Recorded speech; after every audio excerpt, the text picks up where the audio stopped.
Welcome to Oxford News This Week. I'm Elgin Nichols. And I'm Terry Stiles. And in this week's local news, will big trucks travel on West Burdick again? And love stories, they never get old. Stay tuned. Learn more about these stories and others. The Oxford News begins right now.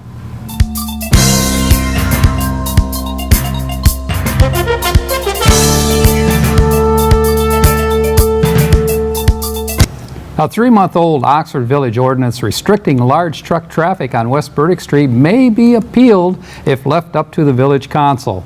Council, under pressure from some local trucking business, voted to look at replacing the weight and time restriction ordinance. To revisit the proposal, council members voted 5-0 to schedule a public hearing to be held on Tuesday, February 10th at 7 p.m. Originally, residents complained about excessive noise and vibration caused by large gravel and transport trucks traveling the street day and night. After several public hearings, council voted to create and enact the ordinance. Now, after an election and a new village council in place, they want to revisit and may repeal the ordinance. So, West Burdick Street residents will again have to revisit the public hearings and make their voice heard.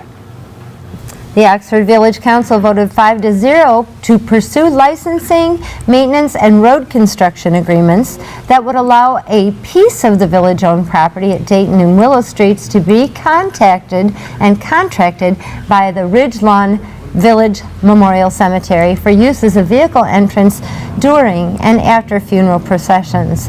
The proposed agreement would stipulate that the road would be used primarily for emergencies, safe purposes, and light traffic due to funeral cars leaving the cemetery.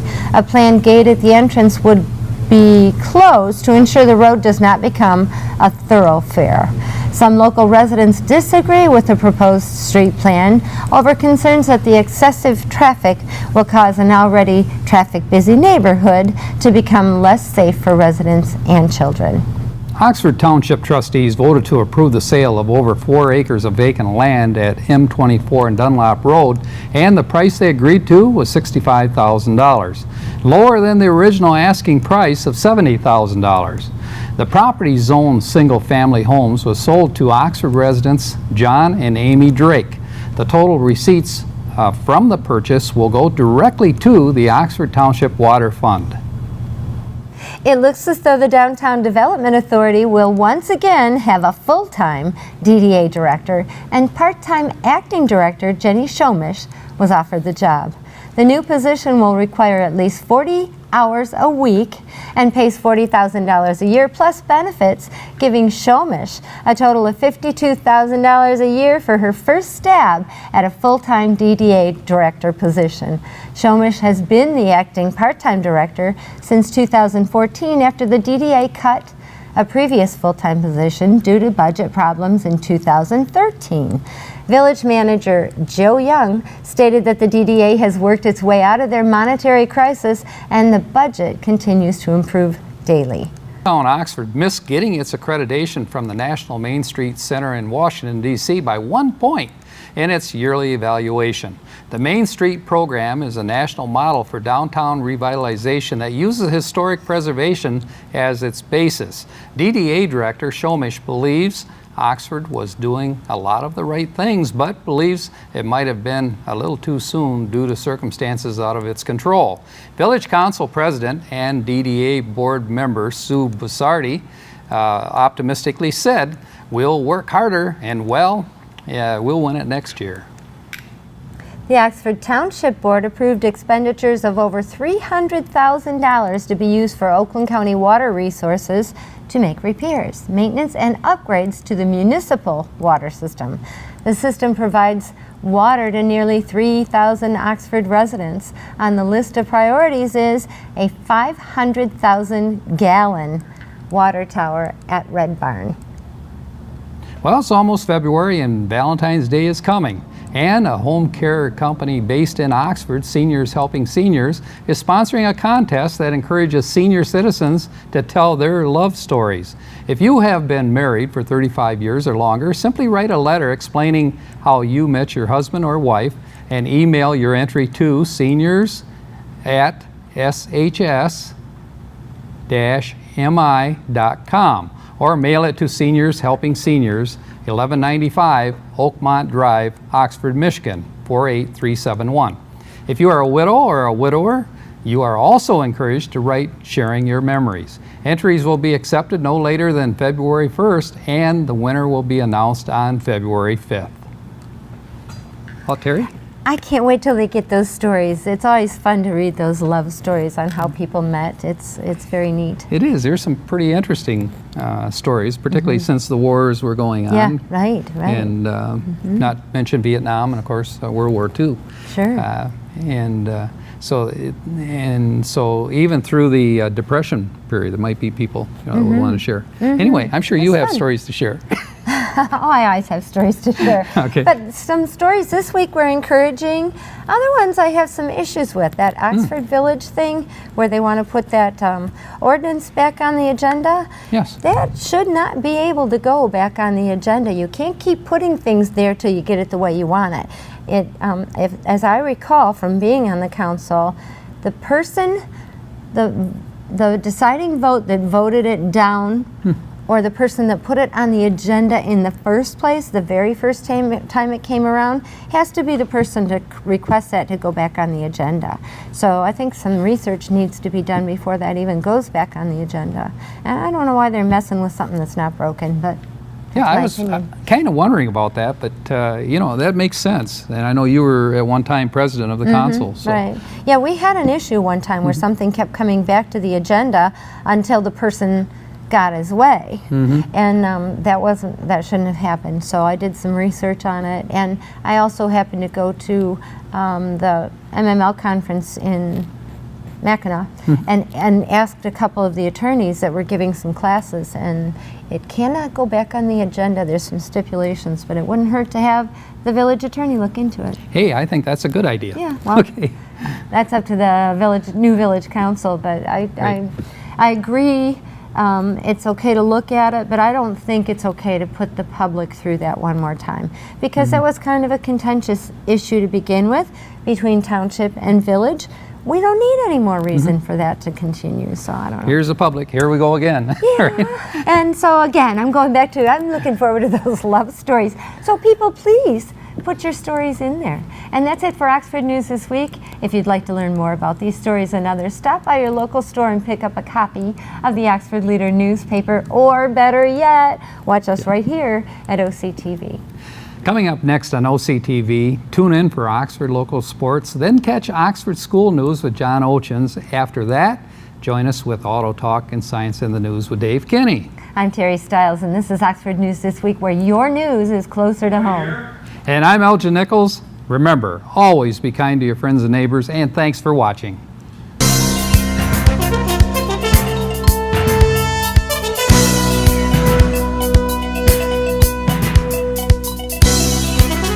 Welcome to Science in the News. I'm Dave Kenny, and these stories are taken from the publication New Scientist. It's a murder plot played out both in fiction and in real life. But now the first known case of murder using insulin has been seen in the natural world and in a humble mollusk, no less. Cone snails are master hunters carrying a cocktail of neurotoxins. Most have a lightning-fast venomous dart that snags and paralyzes unsuspecting fish. But some use their stretchy mouths to slowly capture and eat fish whole. Given how much quicker fish are, you might wonder how the snails manage to do this. It now seems the fish don't put up a fight against the engulfing mouth because they have hypoglycemic shock. Cone snails that use this technique spray a cocktail of toxins, including an unusual type of insulin, into the water to confuse and weaken the fish, letting them eat them whole. Insulin is a hormone used throughout the animal kingdom to remove excess glucose from the blood. But if you have too much insulin, your glucose levels drop and you become disoriented, confused, and you can eventually lose consciousness and die. The cone snails appear to subvert insulin's normal physiological role and use it as an offensive weapon. Although insulin has been used in dozens of real and fictional murders, no one has seen it used as a venom in the natural world.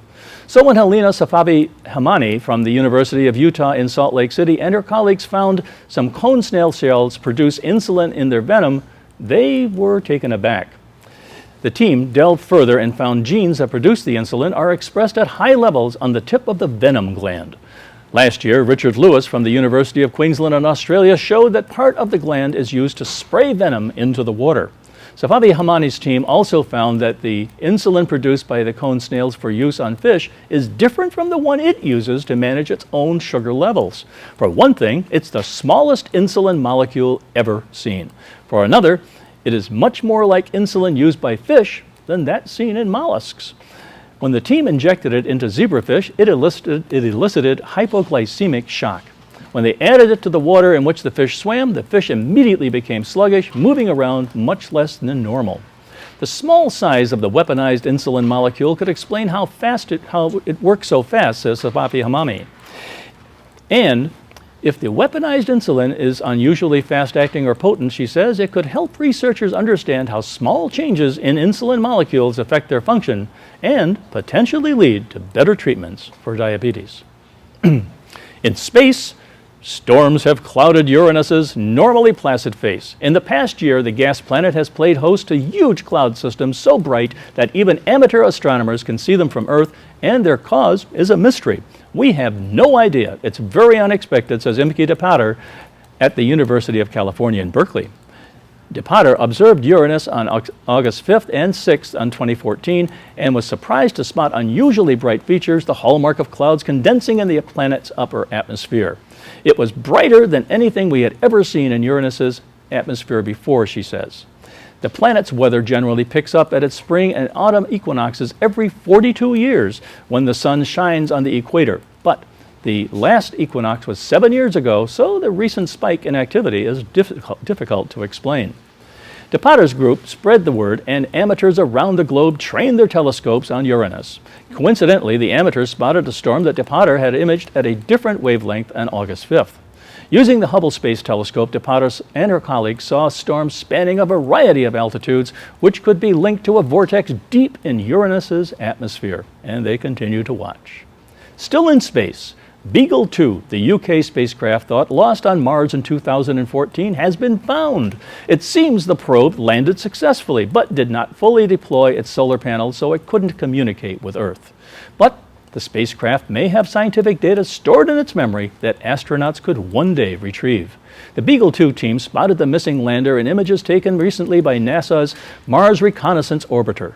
The probe was deployed to Mars' surface on Christmas Day of 2003 from the European Space Agency's Mars Express spacecraft. It was equipped with a parachute to slow its descent and airbags to soften the landing, but when no signal came, the team assumed it had crashed. Beagle 2 unfolded up to 3 of its 4 solar panels, the team believes, and unfortunately, its radio antenna was hidden below a faulty panel, so it could not transmit.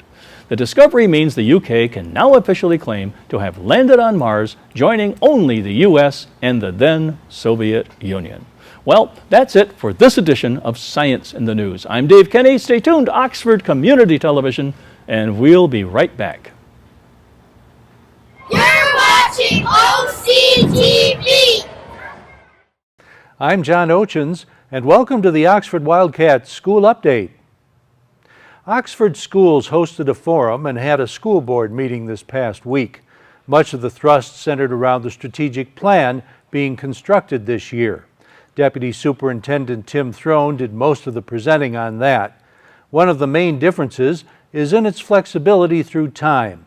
Throne emphasized that once in place, it can be revisited and tweaked as needed at pre-designated times. Later in the meeting, teachers also introduced plans for about a dozen of our kids to visit our sister school in Mexico later this year. If you recall, students from Mexico visited us last Halloween. We spent some time in the robotics lab this week. Torque Team 2137 has the new game plan for the first competitions. Team member Victoria Funk updates their activities. Well, right now we're into build season, but over the summer we competed at 3 different events. First we competed at Mark, then Kettering, Kickoff, and then Midland, where we were able to use our old robot to perform at those events because other teams would improve their robot and train up new members or get rookies into it. For this season, we're having a week 0 competition where on our very last week of build, which is February 14th through 16th, we invite other first teams from around the area and encourage them to bring their robots either finished or unfinished to test out the robot, finish building it, get a feel of the game with practice matches that we hold. And then we're also competing at the Waterford Mock Competition, Grand Valley. We're performing at Grand Valley State University, Bedford, then States, and then hopefully Worlds. Jack Broder says the difference is all in the wheels. In the past, we've used wheels like this in most of our games, but this year we're going to need to be able to move quicker. So we put these Omni wheels on that let us move quicker both forward and backwards and side to side. The kids also described their lifting components and gave us a demonstration. So the benefit of these is when dropping down, you can rotate past it and then it goes down, and then you can still lift up and it'll lift up the crate. And you got to figure out how to make those a part of the robot. Yeah, right? yeah, we'll have to figure out how to actually attach these. Yeah.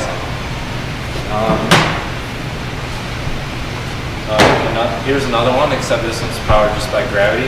So as it goes down, it rushes then, and then gravity just brings it down, and then it can lift up. And since this one only relies on gravity, we've decided this one is probably not the one we're going to use since it's not too reliable and since it's kind of big. That was Drew Saddam with Victoria Funk and Joseph Broder.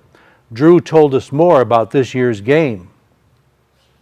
For every tote that is stacked on the scoring platform is worth a flat 2 points. It doesn't matter how tall it is. And then when you put this container on top, it's worth 4 points for every tote underneath. So if I were to put another tote underneath this, it'd be worth 12. If I got 4 underneath it, it'd be worth 16. And the goal is 6, which would make this thing worth 24. And then putting this litter into the recycling bin gets you 6 points. Drew fills us in on what they've been working on this week. Since last week, what we've actually done is we were working on our CAD models a lot, getting our drivetrain actually up and running, so we'll have our completed drivetrain soon enough so we can get that running. And then we've also been working on prototyping mechanisms, and those are what we're going to actually use to pick up our totes in the containers and actually move them around the field. Victoria was also recognized for developing a shop safety protocol. She explains more. Kettering University has come to us and asked us to present our safety procedure to them because they are interested in using it. This year we have come up with a new safety procedure adding one more level, level 0, meaning basic safety, where all the students on the team would have to take it knowing the dangers of the shop and the tools, and then the PPE, personal protective equipment, and then also what not or shouldn't be worn around the shop. Now, when you say that Kettering University has adopted this, what exactly does that mean? Does that mean that every school in Michigan that participates in this has to abide by this, or there what? There are 4 teams that are working at Kettering University at their facility, and they would like to incorporate it if they like our procedure. As I said, they would like us to present it. They haven't fully agreed to using it. When completed, the competition robot is expected to be about 6.5 feet tall. We'll give you updates periodically. That's the school update for this week. Dave Kenny is up next with Science in the News, then Wildcat Sports. This is Oxford Community Television, keeping it local. You're watching OCTV. And welcome back to Oxford News this week. It's time for sports. For James Rogers, his love for the game began back when he was 3 or 4 years old. It was a combination of love, hard work that has actually afforded the 6'1" hard-throwing lefty a chance to take the mound at the next level. James has recently signed to play for Jackson College, a Division II school. James received an athletic scholarship, which will actually cover most of his tuition costs. As far as influences in his life, James listed his parents, his sister, his summer coach Mike Kapuznak, who recently passed, and Oxford High School former head coach Jeff Willis. Outside the baseball, he enjoys hanging out with his friends. His favorite team, well, there you go, got to be the Detroit Tigers. Favorite player was Drew Smiley, but Drew recently traded, put James back to liking the likes of Miguel Cabrera. As the #1 recruit for Jackson, Jim's parents are very proud of their son. It's a testimonial to their son's hard work, integrity, and character. Him and his wife couldn't be more prouder of their son and his endeavors. Jumping to the hardwood, despite a 70-54 victory, head coach Stephen Henning said Farmington Hills Harrison gave his Oxford Wildcats a tough time on the hardwood last week because they had a hard time defending against the big man. Henning said they had to adjust their game plan. Henning also noted that was the first time that the boys actually played consistent in all 4 quarters. As far as the highlight players of the game, of the Harrison game, Henning said senior Mason Veers scored 26 points along with 6 assists. He attacked the rim well. Delexno Alexander had a double-double, 14 points and 10 rebounds. Like Veers, Henning said Alexander is working on the small things that help out the game, like boxing out and creating space under the hoop. The Wildcats will host their first league game at home against Birmingham Groves. We'll have the results on next week's broadcast. The Oxford Wildcats staying on the hardwood. The Lady Wildcats, their journey to winning the OAA White Division Friday night, a victory over Bloomfield 59-33. The Wildcats 6-4 in the league, 1-0 overall, never trailed the contest. By halftime, had a comfortable 39-8 lead. The Wildcats were led by Jessica Murphy. She had 28 points, 10 rebounds, earning her first double-double of the season. Sherilyn Bannis distributed the ball well with 10 assists, getting no less than 9 teammates on the board. Leading scorer for the Blackhawks was Amanda Moss. She had 11. Unfortunately, they had to go against the Big Wolf. Yes, the Clarkston Wolves. Oxford and Clarkston battled 4 quarters of ball, but the Wolves were able to pull out a 4-point victory, 47-43. First quarter ended in a 9-9 tie as each team came out a little tentative. In the second quarter, the Wolves pulled out a 5-point lead at the half. Leading scorer for them, Erica Davenport at 23. However, the Wildcats clawed back in the game, and scoring of Jessica Murphy, she had 22. Oxford managed to take 3-point lead in the fourth quarter, but gave up 2 quick buckets to fall behind in the end. The Wildcats were able to pull the game out. The Wildcats were able to never get out of the game as Erica Davenport hit 2 free throws. Leading scorer for Oxford was Jessica Murphy at 22 points. Sherilyn Bannis contributed 7 points and 7 assists. The Cats will travel to Avondale. We'll have a look and have that on next week's broadcasts. Congratulations to Matthew Stafford for not making this year's Super Bowl. He was able to garner an MVP for his performance in this year's Pro Bowl. Matthew Stafford threw for 316 yards, 2 touchdowns, and an interception. Was named Offensive MVP for helping lead Team Irvin to a 32-28 victory. J.J. Watt won the Defensive MVP Player Award for being a menace to our own Stafford. That wraps it in sports. Check out this weekend sports 1 to 6 on Saturday and Sundays and various times throughout the weekend. If you missed any of our games or any of our programs, check our website out, OCCTV.org. We upload the contest to our program tab. That's all she wrote. Till the next time, until we see each other again on Oxford News This Week. Have yourself a great week, everybody. Thanks for looking in. Welcome to this edition of Auto Talk. I'm Dave Kenny, and these stories are taken from the publication Automotive News. In our first story, while the supercar world awaited Acura NSX, nobody saw Ford GT coming. After 3 years of teasing, Acura was finally ready to show off the production version of the $150,000 550 horsepower NSX.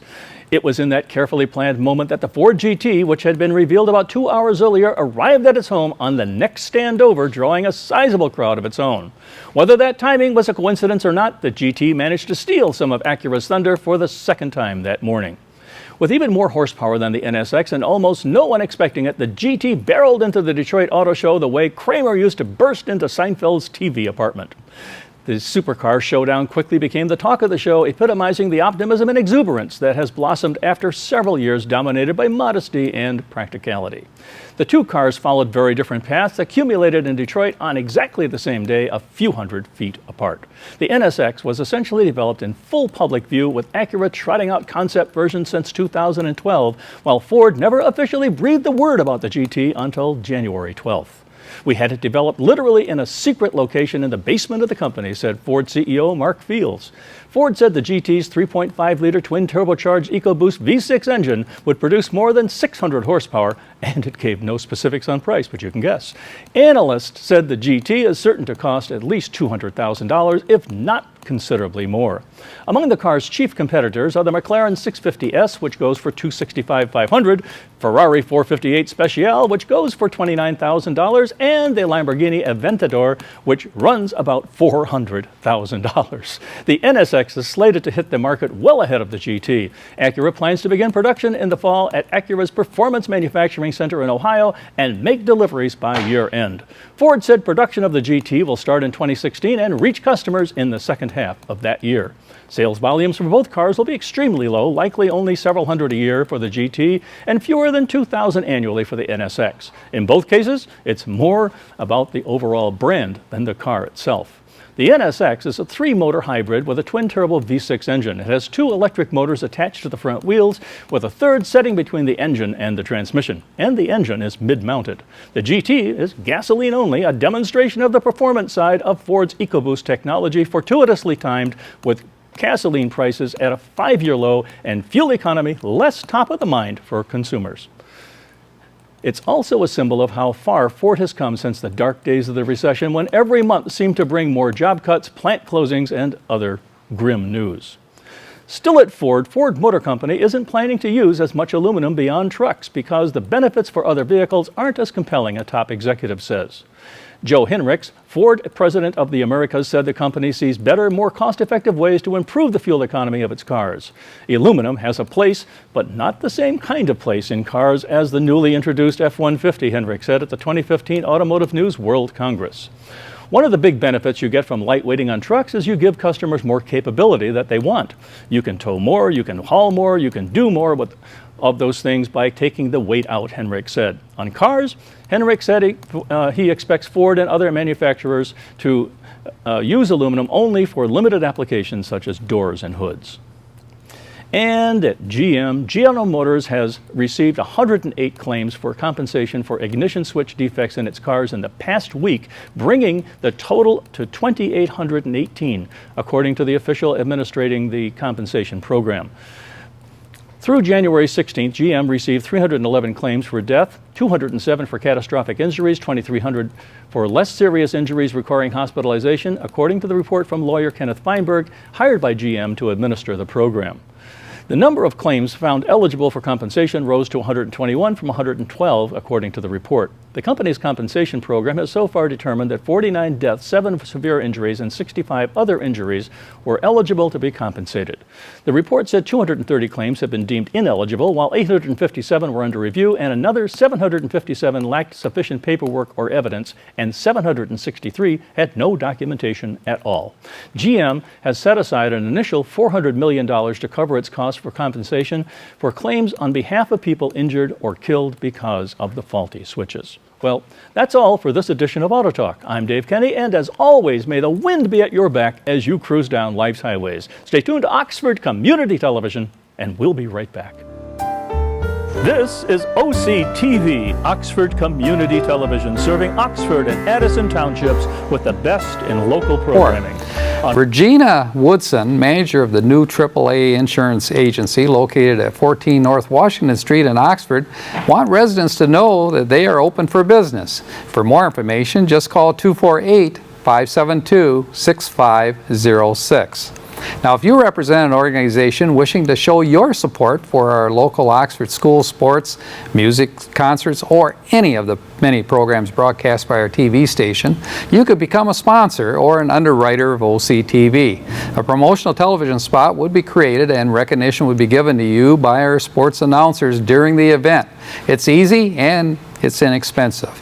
For more information, contact our TV station manager, Bill Service, at 248-628-9658, or you can send a message of interest to Bill's email address, which is manager@occtv.org. Now, we at Oxford Community TV would like our television viewing public to learn more about your club or organization's special upcoming event or charity. So if you would like to get your special event mentioned on our television show, call us at 248-628-9658 or just go to our website at occtv.org. Just one final reminder, you can locate our OCTV program schedule by going to our website, OCCTV.org, and clicking on Schedule. There you will find a list of OCTV broadcast programs, dates, and times. One program I highly recommend is Bill Service, who always has interesting local stories and interviews on his Our Community Access program. Just check it out. This is Oxford Community Television, OCTV. I'm your host, Elgin Nichols. We invite you to join us again for the next segment of your weekly calendar of events.